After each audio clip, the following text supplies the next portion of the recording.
ഇന്ന് തന്നെ ഡൗൺലോഡ് ചെയ്യൂ. കാണൂ നിങ്ങളുടെ ഫേവറേറ്റ് ഷോസ്. അവനിങ്ങനെ യാതൊരു ഉത്തരവാദിത്തമില്ലാതെ കറങ്ങി നടന്നാലോ? എന്തെങ്കിലും ബിസിനസ്സോ മറ്റോ ചെയ്യാൻ പറ അവനോട്. നിങ്ങൾ അമ്മാവന്മാരല്ലേ, നിങ്ങൾ പറഞ്ഞു കൊടുക്ക അവന്.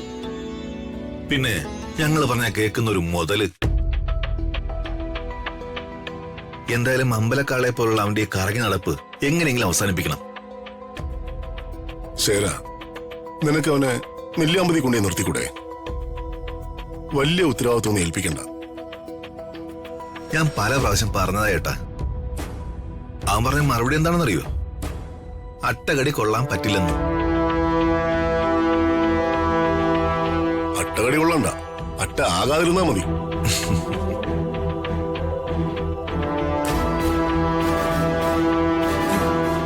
ചായ.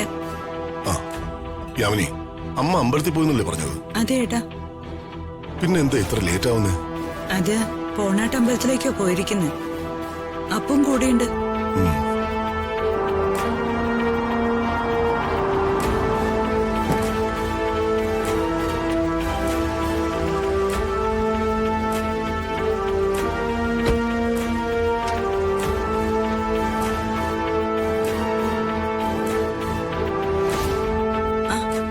ദേ അവര് വന്നല്ലോ.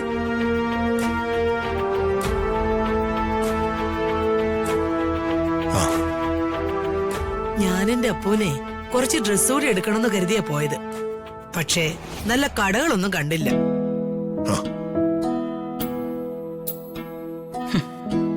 ഇപ്പൊ കിളവിക്ക് അപ്പൂനോടാ പുന്നാരം. ഓ, മറ്റവളൊരു പോക്കങ്ങ് പോയല്ലോ. പിന്നെ ഞാൻ പോണാട്ടമ്പലത്തിൽ മാത്രമല്ല പോയത്. ആ കൂട്ടത്തില് മോളെ കൂടി കാണാൻ പോയി, ഋതിക മോളെ.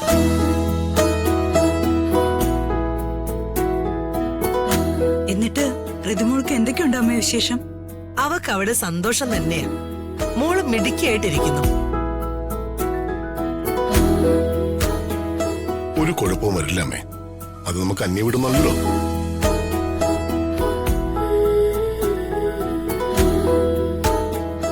ചേച്ചിക്ക് അവിടെ എന്തൊക്കെയോ പ്രശ്നങ്ങളുണ്ട്. ചേച്ചി മറയ്ക്കാൻ ശ്രമിച്ചാലും എനിക്കത് മനസ്സിലായി. പക്ഷെ ഇപ്പൊ അതിവിടെ പറയണോ? വേണ്ട. ഞാൻ ഇന്നലൊരു ദുസ്വപ്നം കണ്ടു, മോള് കരയുന്നതായിട്ട്. അതാ അമ്പലത്തിൽ പോയി വഴിപാട് കഴിപ്പിച്ചതിന് ശേഷം ഞാൻ കുഞ്ഞിനെ കാണാൻ പോയത്. ദൈവം അനുഗ്രഹിച്ച് അവക്കവിടെ പരമസുഖ. ആ സുഖമൊക്കെ ഞാൻ ശരിയാക്കി കൊടുക്കാം. അവനെയും അവളെയും തകർക്കാനുള്ള മിസൈലുകൾ ഞാൻ ശരിയാക്കുന്നുണ്ട്. വരട്ടെ. ഒരേ ഒരു കുറ്റബോധമേ എനിക്കുള്ളൂ അമ്മേ. ഒരു അച്ഛന്റെ സ്നേഹം എനിക്ക് അവൾക്ക് കൊടുക്കാൻ പറ്റിയിട്ടില്ല. അതിലെനിക്ക് സങ്കടമുണ്ട്.